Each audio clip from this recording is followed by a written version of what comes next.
오늘은 누가복음 43번째 시간 부활이라는 제목으로 말씀을 전하도록 하겠습니다. 지난주에 이미 예고한 대로 우리는 누가복음의 마지막을 설교하면서 매우 중요한 주제 4가지를 이제 남겨두고 있다고 말했습니다. 지난 주일에는 십자가라는 제목의 말씀을 전했고 오늘은 부활이라는 제목의 말씀을 전합니다. 그리고 다음 주와 그 다음 주에도 이제 이어서 아주 의미 있는 그런 주제의 말씀을 전하게 될 것입니다. 지난주를 우리가 십자가에 대해서 배울 때 특별히 십자가에 달리실 때 예수님께서 이제 죽으시고 나서 일어났던 자연 현상과 관련돼서 하나님께서 특별한 의미를 부여하시고 예수님이 어떤 분이신지를 우리 가운데 알려주셨다고 말씀했습니다. 해가 빛을 잃고 어둠이 임하는 것을 통해서 예수님이 참 빛인데 그 빛이 지금 꺼져가고 있다, 이런 이야기를 했죠. 성소의 휘장 위로부터 아래로 찢어짐을 통하여 예수님은 완전한 희생 제물이셨다, 이렇게 말씀을 했습니다. 백부장의 고백을 통하여 이 사람은 정녕 하나님의 아들 의인이었다라는 그 고백을 통하여 예수님은 진정으로 하나님의 아들이시고 구원자셨다라는 이야기를 했습니다. 오늘은 이제 부활에 대해서 설명을 할 텐데요. 이 부활 또한 십자가에 달렸을 때에 예수님이 죽으셨을 때 일어난 그런 자연 현상을 통하여 우리가 부활에 대해서 이제 알 수가 있습니다. 누가복음에는 그 자연 현상이 전부 다 기록되어 있지 않지만 마태복음에 가면 예수님이 돌아가실 때 일어난 자연 현상들이 이제 다 기록되어 있는데요. 한번 마태복음을 한번 먼저 가도록 하겠습니다. 오늘은 좀 왔다 갔다 합니다. 마태복음 27장인데요. 27장 50절에서 53절입니다. 신약성경 51페이지 앞에 화면을 보셔도 좋겠습니다. 마태복음 27장 50절에서 53절입니다. 제가 읽겠습니다. 예수께서 다시 크게 소리 지르시고 영혼이 떠나가시나. 이제 예수님 돌아가셨죠? 이에 성소 휘장 위로부터 아래까지 찢겨져 둘이 되고 그 다음 뭐라고 말합니까? 땅이 진동하며 바위가 터졌다. 땅이 진동하며 바위가 터졌다. 무덤들이 열리며 자던 성도들의 몸이 많이 일어나되 예수의 부활 후에 그들이 무덤에서 나와서 거룩한 성에, 예루살렘이죠, 들어가 많은 사람에게 보였다. 이렇게 성경은 기록되어 있습니다. 여러분, 땅이 진동하며 바위가 터졌습니다. 놀라운 일이죠. 예수님이 돌아가실 때 지진이 일어났다는 말입니다. 땅이 흔들렸다. 그리고 이런 바위가 터집니까, 안 터집니까? 다 바위 터지는 거 보셨어요? 근데 바위가 굉음을 내면서 터졌다는 겁니다. 그러니까 백부장이 이런 모습을 보면서 예수가 하나님의 아들이구나라는 것을 더 확실할 수 있었겠죠. 이것이 가능하냐? 가능합니다. 땅을 누가 창조하셨습니까? 하나님이 창조했어요. 바위를 누가 창조하셨습니까? 하나님이 창조하셨어요. 창조하신 하나님은요, 흩으시고 흔드시고 터지게 할 수 있습니다. 하나님이 하신 거예요. 그러면 하나님께서 도대체 왜 이런 일을 행하셨느냐 말이죠. 예수님이 돌아가시는 그때의 정말 자연현상, 우리가 흔히 얘기하는 지진이 일어나는 그 타이밍에 지진이 일어났을까요? 아니죠. 하나님께서 의도적으로 예수의 죽음과 땅의 진동, 바위의 터짐을 의도적으로 하셨다는 것이죠. 무슨 의도일까요? 무슨 의도? 이렇게 말할 수가 있겠습니다. 예수님의 죽음, 외아들 독생자 아닙니까? 그 예수님의 죽음을 보면서 마음 아파하시는 하나님의 어떤 그 마음의 상태를 나타낼 수 있습니다. 과거의 이스라엘 왕들이 하나님의 심판을 받거나 고통을 받을 때 그들이 했던 게 뭐예요? 옷을 찢었습니다. 옷을 찢었어요. 우리 또한 우리가 죄를 짓고 하나님 앞에 거룩하게 살지 못하면 뭐 해야 됩니까? 마음의 옷을 찢으라고 말합니다. 독생자 예수가 십자가에 죽는 그 현장에서 하나님께서 지금 마음을 찢는 것처럼, 옷을 찢는 것처럼 그분의 창조물을 지금 찢는 장면, 땅을 찢고 바위를 찢는 그 장면이 아니겠느냐, 하나님의 마음의 상태를 표현하는 것이 아니겠느냐라고 말할 수가 있겠습니다. 누가요? 제가 그렇게 생각해요. 그러나 학자들은 이 부분에 대해서 조금 더 명확하게 말하고 있습니다. 그것은 무엇이냐? 땅이 흔들리고 바위가 터지는 것은 한마디로 부활과 연관된 것이다 라고 말합니다. 부활. 여기 보니까 무덤이 열렸다고 말합니다. 무덤이 어떻게 해야 열리죠? 그 당시에는 무덤이 열리려면 땅이 흔들리든가 바위가 터져야 무덤이 열립니다. 왜냐? 그 당시 무덤은 자연 동굴에 사람을 집어넣고 큰 돌, 그러니까 바위 같은 것을 장정들이 굴려서 닫게 됩니다.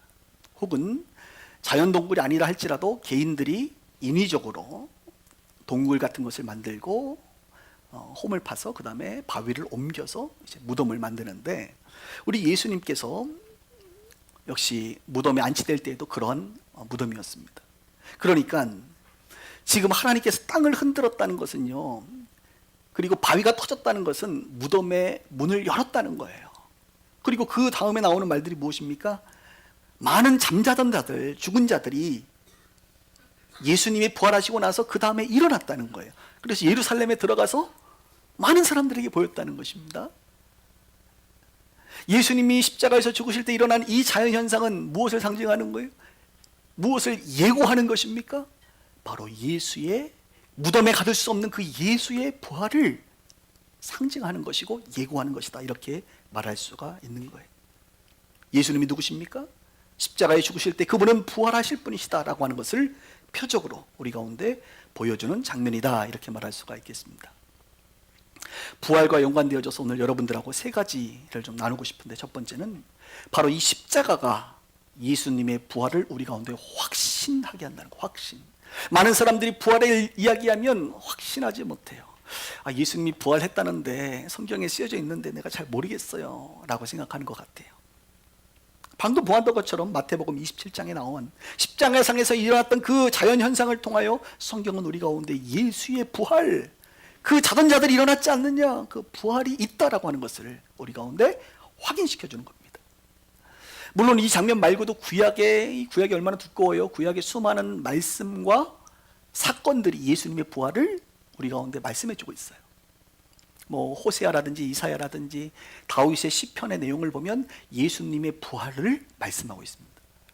그러나 어떤 인물들을 통해서도 예수님의 부활을 구약은 상징적으로 보여주고 있습니다. 그 대표적인 것이 아브라함의 아들 이삭입니다. 아브라함의 아들 이삭이 모리아산, 그 모리아산이 예루살렘이거든요. 예수님께서 예루살렘에서 돌아가신 것처럼, 십자가에 달리신 것처럼 그 이삭이 모리아산에 올라가서 사실은 아버지로부터 죽임을 당하는 거지요. 그러나 죽지 않고 살게 됩니다. 그가 갔던 길은 무려 3일 길입니다. 3일 길.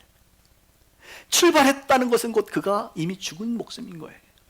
그러나 하나님께서 그를 살리셨지요. 그래서 이삭은 곧 예수 그리스도를 상징하고 아브라함은 곧 하나님의 그 어떤 심정을 상징하는 인물로 성경은 우리 가운데 말해주고 있습니다. 이삭이 곧 부활을 상징한다고요. 예수님의 부활을. 또 한 명 있죠. 유명한, 예수님이 친히 본인의 입으로 말씀하신 분이 있습니다. 바로 요나입니다. 요나의 표적밖에 내가 보여줄 게 없다라고 말한 것은, 요나가 어떤 사람이죠? 니느웨에 하나님의 말씀을 전하러 가는데 그가 물고기 뱃속에 이제 들어가게 됩니다. 물고기 뱃속은 죽은 것이나 마찬가지죠. 그런데 그곳에서 며칠간, 3일간 있게 됩니다. 그리고 그가 물고기로부터 뱉음을 받아 땅으로 살게 되죠. 요나는 원래 죽은 목숨입니다. 그러나 3일간 그 죽은 상태에서 다시 살게 되는 예수님의 부활을 상징적으로 표현하는 인물이다, 이렇게 모형론적으로 말할 수가 있습니다. 십자가가 무엇이냐? 우리는 십자가를 바라볼 때 사실 죽음, 예수님의 피, 대속, 그죠? 죄 용서, 이런 정도의 표현들이 아마 여러분들 기억할 거예요. 그러나 십자가를 바라볼 때는 그것 이상의 의미가 있다, 이것입니다. 십자가는 곧 무엇이냐? 오늘 땅이 흔들리고 바위가 터지고 죽은 자들이 일어난 것을 바라보면서 십자가는 곧 부활을 상징한다. 십자가는 죄의 용서, 대속의 역사이면서 동시에 부활을 말하는 것이라는 거예요. 그래서 우리가 십자가를 바라볼 때 소망이 되는 것은 무엇이에요? 십자가의 죽음이 끝이 아니기 때문에 그 죽음 이후에 부활의 영광도 우리 가운데 있기 때문에 십자가가 우리에게 소망이 되는 것이.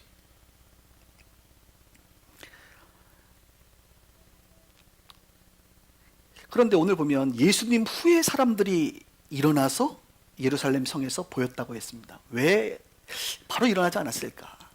그것은 너무나도 분명하게 성경이 말하죠. 예수님의 부활이 바로 첫 열매이기 때문에 그렇습니다.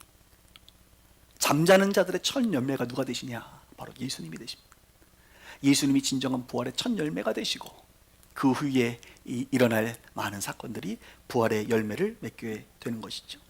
여러분, 십자가를 바라보면서 십자가에 돌아가실 때 일어나는 이 사건을 통하여 우리가 확신하게 됩니다. 무엇이요? 아, 예수님께서 부활하시겠구나 라는 것을 확신할 수 있습니다. 두 번째로, 예수님은 그리고 실제로 부활하셨습니다. 실제입니다. 단순한 확신이 아니라 이것은 실제 사건입니다. 오늘 우리가 읽은 본문을 한번 볼까요? 여기 보니까 안식 후 첫날이라고 표현되어 있습니다. 안식 후 첫날에 새벽에 이 여자들이 준비한 향품을 가지고 무덤에 가서 돌이 무덤에서 굴려 옮겨진 것을 보았다. 안식 후 첫날에 이런 표현이 있는데요, 뭐 좀 상식적이긴 합니다만 한 번 더 여러분들에게 말씀을 드리도록 하겠습니다. 예수님이 달려 돌아가신 날이 이제 금요일입니다. 오후 3시에 운명하신 것으로 우리가 알고 있는데, 오후 3시. 그 금요일은 안식일 전날이라고 말합니다. 그러니까 사람들은 보통 안식일이라고 얘기하면 토요일 날 안식일이라고 생각을 해요. 근데 조금 정확히 말하면 안식일의 개념은 금요일 날 해가 떨어지고부터 그 다음날 해가 떨어질 때까지예요. 그러니까 금요일 날 해 몇 시에 떨어져요? 요즘에 6시 정도 떨어지죠. 그러니까 금요일 오후 6시부터 토요일 오후 6시까지가 유대인들에게는 안식일이에요. 분명히 여기 모르시는 분 있었을 거예요. 근데 예수님이 십자가에 돌아가실 때 오후 3시쯤 돌아가셨어요. 그리고 나서 일어난 일이 뭐죠? 그 병사들이 빌라도에게 허락을 받아서 양쪽에 있는 그 사람들에게 다리를 꺾는 일이 있고, 예수님은 꺾지 않았습니다. 이것은 구약의 말씀을 하나님께서 성취하기 위한 하나님의 어떤 섭리가 있는데요. 그런데 예수님은 창에 찔리셨어요. 창에 찔려서 물과 피를 이제 쏟으셨는데, 그것은 이제 확인 사살이죠. 예수님의 죽으심을 완전히 확인하는, 더 이상 기다릴 수가 없어요. 왜냐하면 오후 6시가 되면 안식일로 진입하기 때문에 안식일 날 십자가상에서 내버려 둘 수가 없고 또 장례를 진행할 수 없잖아요. 그래서 그들은 이 일을 빨리 마무리하고 싶었던 것입니다. 그래서 창을 찔러서 예수님을 이제 아리마대 요셉에게 넘기게 되고, 요셉이 빠른 시간 안에 자기의 개인의 어떤 묘지에 예수님을 안치시키는, 그래서 그 시간이 굉장히 짧았기 때문에 예수님을 세마포로 싼다든지 향품을 뿌리는 것이 아주 충분하지는 않았던 것 같습니다. 그래서 뭔가 아쉬운 상태로 그렇게 예수님을 안치시켰던 것으로 볼 수가 있어요. 그리고 예수님을 무덤에 돌을 옮겼죠. 그런데 그리고 이제 안식일을 지나게 됩니다. 그래서 여인들은, 예수님을 따르는 여인들과 제자들은 예수님의 이 무덤에 가고는 싶어도 안식일이었기 때문에 그날을 넘겨야 되는 것이죠. 그리고 우리가 흔히 얘기하는 일요일 아침 새벽에 여인들이 뭘 가지고 가요? 여기 보니까 준비한 향품을 가지고 갔다. 향품을. 왜 향품 가지고 갔을까요? 더 예수님의 그 장례에 향품을 쓰려고 간 거예요. 근데 가끔 이제 여성 비하 발언은 아니니까 여러분 오해하지 마세요. 요즘은 참 말 조심해야 되는데, 우리 여성분들은 굉장히 감수성이 풍부하셔서 그 현실에 대한 인식을 조금 못하셨나 싶어요. 여기 우리 장병욱 집사님 같은 분을 데리고 가셔야 돼요. 왜냐하면 그 돌 무덤이 상당히 여러분 옮기기가 어렵습니다. 물론 목사님 요즘에 힘센 여자들도 많아, 이렇게 얘기하면 제가 할 말은 없습니다만, 갔을 때 사실 무덤이 닫혀 있어요. 심지어는 봉인되었다라고까지 얘기할 정도니까 쉽게 열 수 있는 무덤이 아니었습니다. 근데 여인들은 지금 향품을 들고 그냥 예수님 만나고 싶은 거예요. 근데 가면 문이 잠겼어요, 안 잠겼어요? 닫혀 있죠. 놀라운 일이 벌어집니다. 갔는데 무덤 문이 열려 있는 것입니다. 그리고 들어가게 되고 예수님이 사라진 것을 보게 되고, 결국 제자들에게 말해서 베드로와 요한이 와서 그것을 확인하게 되는 그런 장면이 성경에 등장하게 됩니다. 최초의, 인류 역사상 최초의 주일 성수를 한 사람이 누군가 보니까 여인들이에요. 바로 이날, 예수님이 부활하신 이날은 일요일이 아니라 안식 후 첫날이라기보다는 지금 우리의 표현으로 얘기하면 역사상 최초의 썬데이가 아니라 로드데이, 주의 날, 주일로 볼 수가 있겠습니다. 그리고 그 여인들은 자기도 알지 못하는 사이에 첫 주일, 부활하신 예수님을 예배하러 향품을 드리러 간 주인공들이 된 것이죠. 그 여인들이 무덤에 갔을 때 천사 두 천사가 나타납니다. 그리고 두 천사가 하는 이야기를 한번 들어보십시오. 5절입니다. 5절. 여자들이 무서워 얼굴을 땅에 대니 두 사람이 이르되 뭐라고 얘기해요? 어찌하여 살아있는 자를 죽은 자 가운데서 찾느냐. 예수님 뭐 하셨다? 살아나셨다. 무덤은 뭐 하는 곳이다? 죽은 자들이 있는 곳이다. 너희들 지금 예수님이 살아나셨는데 왜 무덤에 와 있니? 라고 말하는 거예요. 왜 살아있는 자를 죽은 자 가운데서 찾느냐? 그러면서 7절에 보니까 이렇게 표현합니다. 인자가 죄인의 손에 넘겨져 십자가에 못 박히고 제3일에 다시 살아나야 하리라 하시지 않았느냐. 여러분, 예수님이 살아계실 동안 본인의 십자가의 죽으심과 부활을 직접적으로 언급하신, 예고하신 장면이 3번 등장합니다. 누가복음에만 보더라도 우리가 공부하는 9장에 2번, 18장에 1번 등장해요. 마가복음에는 8장, 9장, 10장에 각각 등장합니다. 그곳에서 예수님은 이렇게 쓰셨어요. 내가 죽었다가 3일 만에 살아날 것이다. 한 번도 아니에요. 내가 죽었다가 3일 만에 살아날 것이다. 2번도 아니에요. 내가 죽었다가 3일 만에 살아날 거라고 3번 얘기하세요. 틈만 나면 예수님 얘기하셨어요. 그런데 사람들은 막상 예수님이 살아나니까 어리둥절해 버린 거예요. 이해가 안 되는 거예요. 예수님 얘기할 때 좀 잘 좀 귀담아 듣지. 그래서 천사들이 왜 살아있는 자를 여기서 찾느냐라고 말하는 거예요. 지금 우리는 예수님의 묘지로 혹은 뭐 무덤으로 누군가 얘기한다 하더라도 그곳에 뭐 성지순례 가서 굳이 뭐 거기 가서 거기서 예수님을 찾지는 마십시오. 구경을 하더라도 예수님은 살아있기 때문에 죽은 무덤에서 찾을 이유가 전혀 없는 것입니다. 제 취미활동 중에 하나가 리모컨 234번부터 위로 올리는 게 제 취미활동입니다. 거기에 보면 이제 구TV를 중심으로 기독교 TV 5곳이 연달아 제 TV에는 나오는데요. 그래서 주위를 둘러보고 딸과 아내가 없으면 저는 기독교 TV를 가끔 봅니다. 거기 보면 이제 목사님들 설교도 하시고 좋은 내용들이 많아요. 그래서 저는 TV를 시청하는 게 아니라 공부를 하는 거라 이렇게 여러분 보시면 되겠습니다. 근데 어제 갑자기 이렇게 보는데 오늘 설교와 연관이 돼가지고 제가 바로 이제 마음에 담았는데요. CTS인가에 보니까 그 예수님에 대해서 그 제목이 보니까 세이비어 지저스 이렇게 그래서 구원자 예수라는 제목의 드라마라고 말해야 될지 영화라고 말해야 될지 모르겠습니다만 이렇게 혹시 어제 보신 분들 계신가요? 보신 분 계시네요. 저 같은 분. 영화를 이렇게 보는데 딱 제가 틀었을 때 첫 장면은 최후의 만찬이었어요. 예수님과 제자들이 최후의 만찬을 하면서 성경의 내용들이 그대로 다 나오더라고요, 대사에. 그래서 다시 한번 그 생생한 모습을 한번 봐야겠다 해서 제가 집중을 해서 봤는데요. 최후의 만찬하고 또 이제 가룟 유다가 몰래 도망가고 또 저녁에 붙잡히시고 베드로가 칼질하고 그렇죠. 그래서 말고에 기가 떨어지고 다시 예수님 붙이시고 이런 장면이 쭉 나오고 이제 제사장들 또 군병들에게 채찍질 당하시는 장면이 쭉 나와요. 그리고 이제 십자가에 못 박히셔서 이제 돌아가시면서 그 장면이 쭉 나오더라고요. 지금 생각해 보니까 제가 너무 편한 자세로 본 것 같아서 조금 마음이 좀 불편한데 다 아는 내용이에요. 근데 제가 새롭게 느껴졌던 부분이 있습니다. 뭐냐면 예수님이 죽으시고 이제 부활하시는 장면, 여인들이 오늘처럼 다 가서 무덤 열린 거 보고 이런 장면이 다 나와요. 근데 놀라운 것은 예수님이 부활하시고 나서 제자들에게 딱 나타났는데, 그리고 여러분 잘 아시는 첫 마디, 평강이 너희에게 있을지어다. 다 아는 내용이에요.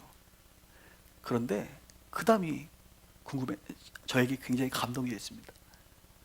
예수님이 그냥 한 번 나타나서 끝난 게 아니라 성경은 부활하시고 며칠간 계셨어요? 40일. 40일 동안 적어도 5번 성경은 말하고 있고 그 외에 더 많이 40일 동안 5번만 제자들 만났겠어요? 아니에요. 아마 수도 없이 제자들과 함께 다니시고 생선거 드시고 대화하시고 여기 손가락 봐봐 맞잖아 나 부활한 거 맞아 이야기하시고 그냥 하루 만나고 돌아갔으면 아마 제자들은 이런 생각을 했을 거예요. 내가 지금 꿈을 꿨나 환상을 봤나 내가 귀신을 봤나 환영을 봤나 이렇게 생각했을 거라고요. 그런데 그게 하루가 아니라 며칠이요? 40일. 혹시 여러분 혹시 누군가가 갑자기 뭐 그럴 일은 없지만 죽은 사람이 갑자기 여러분 앞에 나타났는데 만질 수도 있고 같이 밥도 먹을 수 있고 대화할 수 있는데 하루가 아니라 40일 동안 있는다고 생각해 보세요. 이것을 어떻게 부인할 거냐 말이죠. 40일 동안 제자들과 함께 하셨다. 그래서 사도행전에 보면 이 베드로라든지 제자들이 그토록 죽음의 두려움을 뛰어넘어 부활의 주님을 증거할 수밖에 없는 이유가 무엇이냐? 너무나도 그는 실제로 확신했어. 예수님이 40일 동안 나하고 함께 계셨는데 무슨 소리 하는 거예요 지금? 한 번이 아니라 잠깐이 아니라 40일을 나하고 함께 계셨고 내가 하늘로 올라가는 걸 생생히 500명 이상이 그것을 보았는데 무슨 소리 하는 거야? 부활에 대한 실제적인 확신 속에 있었다는 것입니다.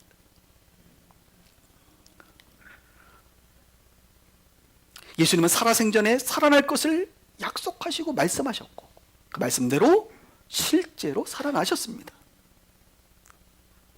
지금은 부활 승천하셔서 하늘 보좌 우편에 계시니 우리가 육신의 눈으로 볼 수는 없습니다. 지금은.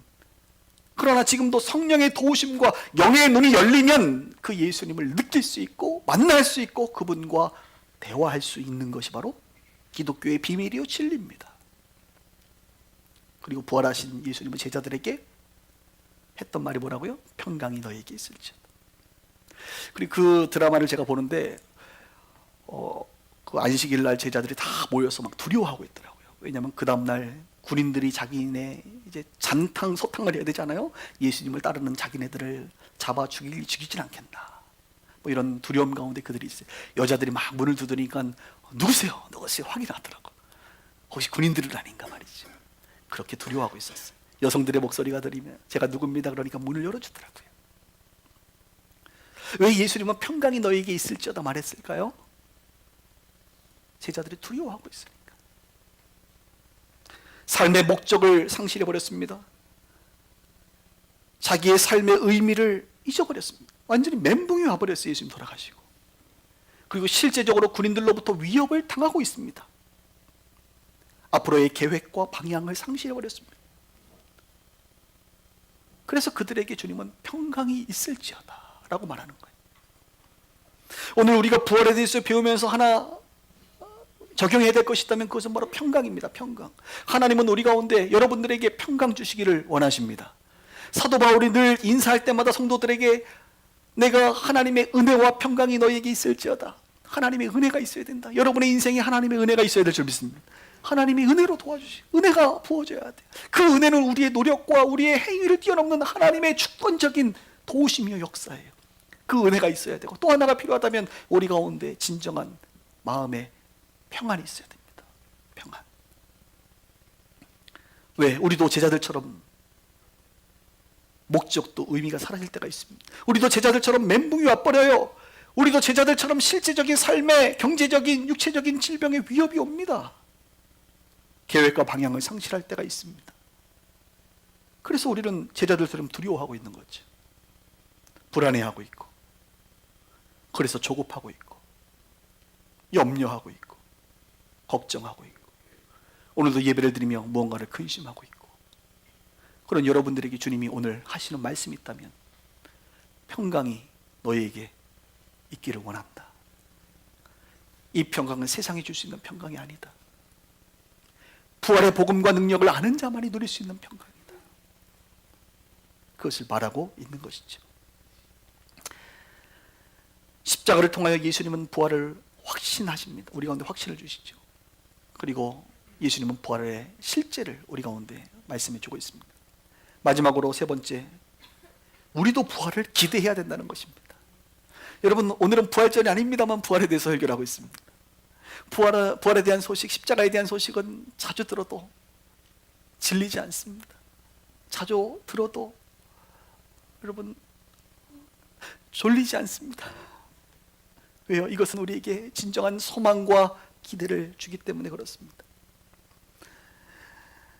사도 바울이 부활의 예수님을 만났잖아요. 다메섹에서 부활의 예수님을 만나버렸어요. 그래서 그가 그토록 목숨을 걸고 하나님 나라의 복음을 위하여 살아갈 수 있는 이유가 되는 것입니다. 모든 인생에게 가장 충만한 상태가 어떤 상태냐? 바로 순교의 자리입니다. 근데 그 순교의 자리에 죽음의 두려움을 뛰어넘는 성령 충만함, 그것이야말로 신앙인들의 가장 최고조의 믿음의 상태라고 말할 수가 있어요. 그 대표적인 사람이 스데반이죠. 스데반은 복음을 전하다가 돌에 맞아 피가 줄줄줄 흐릅니다. 그런데 스데반이 두려워 도망가거나 엎드려 울거나 그러지 않았어요. 그가 복음을 끝까지 담대히 전할 수 있는 이유, 그의 얼굴의 표정이 여전히 밝았던 이유가 있다면 바로 그 순간 하나님 보좌 우편에 계신 부활하신 예수님을 영으로 보았기 때문에 그렇습니다. 그러니까 부활을 알면 죽음의 문제를 뛰어넘을 수 있을 만한 용기와 소망과 담대함이 생기는 거예요. 오늘 여러분들에게 부활의 믿음이 다시 한번 주입되기를 주님의 이름으로 축복합니다. 고린도전서 15장에 보면요, 부활에 대해서 사도 바울이 이야기를 하는데, 고린도전서 13장을 우리는 사랑장이라고 말하고 15장을 부활장이라고 말합니다. 15장 20절부터 24절입니다. 예, 앞에 성경 본문도 있죠. 잘 들어보십시오. 그러나 이제 그리스도께서 죽은 자 가운데서 다시 살아나사 잠자는 자들의 뭐가 됐대요? 첫 열매가 되셨다. 예수님은 첫 열매가 되셨습니다. 사망이 한 사람으로 말미암아 죽은 자의 부활도 한 사람으로 말미암느니라.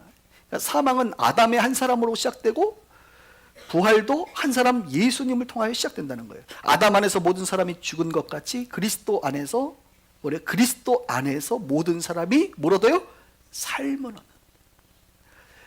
삶은 진정한 삶, 참 생명, 영원한 삶, 영생은 누가 얻어요? 그리스도 안에 있는 모든 사람이 얻는 거예요.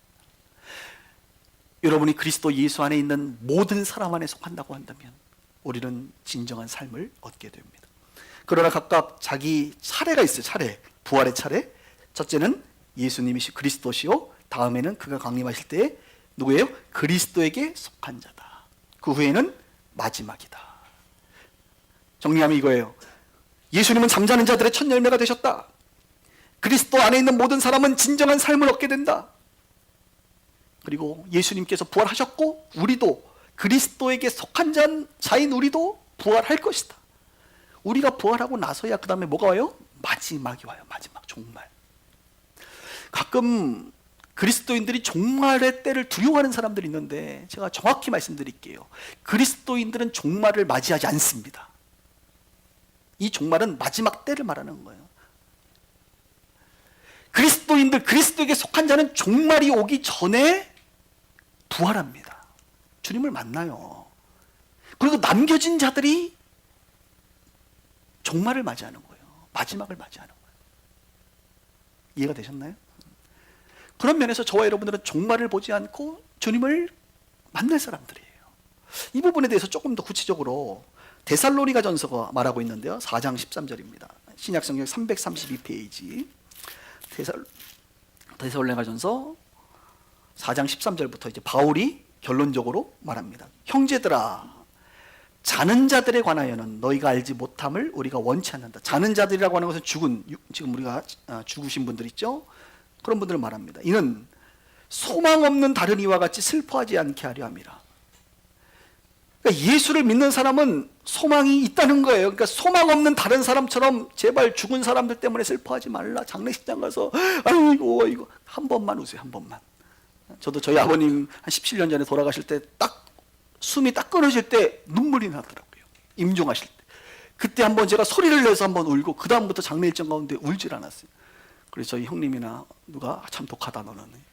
아니 독한 게 아니라 우리에게 뭐가 있어요? 소망이 있단 말이에요. 저희 아버님 고 장상용 집사!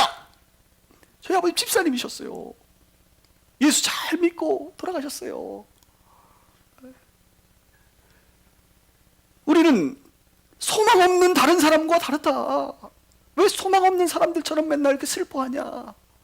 사람이 죽으면 끝이 아니지 않느냐? 그 영혼이 천국에 가고 부활한단 말이죠. 우리에겐 소망이 있다. 부활의 소망. 그러니 슬퍼하지 말라. 이거예요. 그다음 14절도 보세요. 우리가 예수께서 죽으셨다가 다시 살아나심을 믿을진대 이와 같이 뭐래요? 예수 안에서 자는 자들도 하나님이 그와 함께 데리고 오시리라. 우리가 주의 말씀으로 너희에게 이것을 말하노니 주께서 강림하실 때까지 우리 살아남아 있는 자는 자도 자는 자보다 결코 앞서지 못한다. 순서 얘기합니다. 주께서 호령과 천사장의 소리와 하나님의 나팔 소리로 치니 하늘로부터 강림하시니 그리스도 안에서 죽은 자들이 먼저 일어나고 그 후에 우리 살아남은 자들도 그들과 함께 뭐래요? 구름 속으로 끌려올려 공중에서 주를 영접하게 하시리니 그리하여 우리가 항상 주와 함께 있으리라. 그러므로 이러한 말로 서로 위로하라. 자, 여기 뭐라고 나옵니까? 우리는 소망 없는 다른 사람과 다르다. 예수 안에 있는 자들도 하나님이 예수님을 부활시킨 것처럼 우리도 부활시킬 것이다. 그 다음 순서를 말하죠. 그리스도 안에서 이미 죽은 자들이 먼저 부활하고 그 다음 살아남은 자들이 부활한다. 한마디로 예수님 부활하셨죠? 그 다음에 예수 안에서 지금 죽은 자들이 그 다음 부활하죠? 그 다음 누가예요?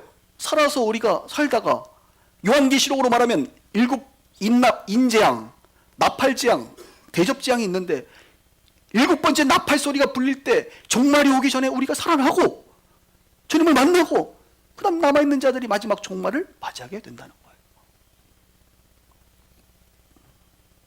그런데 여기서 참으로 중요한 단어가 있습니다. 그리스도 안에서라는 단어입니다. 그리스도에게 속한이라는 단어예요. 여러분 그리스도 안에 계십니까? 이게 중요해요. 여러분 그리스도에게 속하셨나요? 그리스도 안에 있다, 그리스도에게 속했다라는 말을 현대인들은 이렇게 말합니다. 그리스도인. 크리스찬이라는 단어가 바로 그 뜻이에요. 여러분 크리스찬이세요? 몇 년마다 그 종교인 인구 그 설문조사하면 여러분 뭐 기독교, 불교 뭐 이렇게 쭉 있잖아요. 거기 보면 기독교 이렇게 치세요? 그 말은 여러분들은 크리스찬이라는 뜻이에요? 예. 그리스도에게 속한 자다.